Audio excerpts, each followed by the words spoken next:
Prezident İlham Əliyev Mərkəzi Bankın yeni inzibati binasının açılışında iştirak edib. Mərkəzi Bankın sədri Talih Kazımov dövlətimizin başçısına binada yaradılmış şərait barədə məlumat verdi.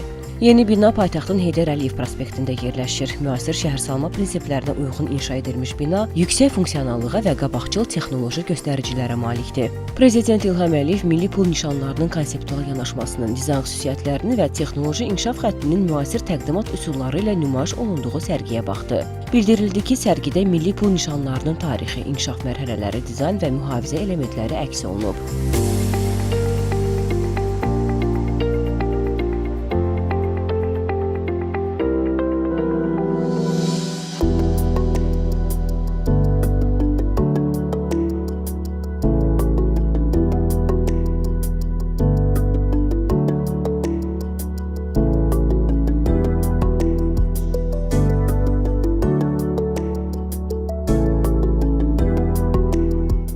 Bina 35 mərtəbədən ibarətdir. Burada ümumilikdə 1300 nəfərlik iş sahəsi, konfrans və mətbuat zalları, müxtəlif təlim və toplantı otaqları var.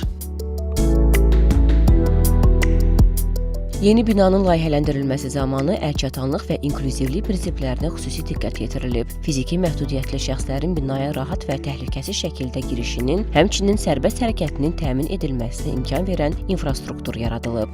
Binada rəsmi görüş və toplantılar üçün 25 otaq nəzərdə tutulub. Otaqların hamısı zəruri avadanlıqla təchiz olunub.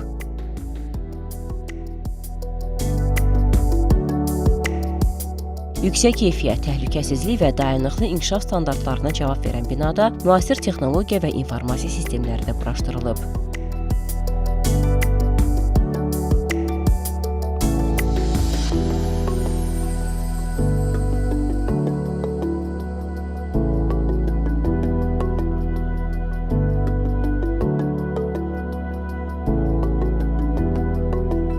Burada həmçinin əməkdaşların asudə vaxtının səmərəli təşkili məqsədi ilə istirahət məkanı yaradılıb. 340 nəfərlik yeməkxana da onların ixtiyarına veriləcək.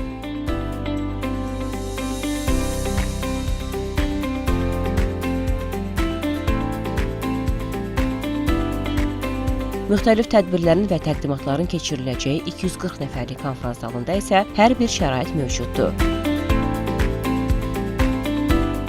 Gecə saatlarında binanın vizual tanınmasını təmin edən multimedia fasad sistemi müxtəlif işıq ssenarilərinin və proyeksiyaların tətbiqinə imkan verir. Fasadda daxil olmaqla ərazinin və binanın işıqlandırılması hərəkət sensorlu LED texnologiyası ilə təchiz olunub. Bu isə öz növbəsində günün işıqlı saatlarında elektrik enerjisinə qənaət etməyə imkan verir.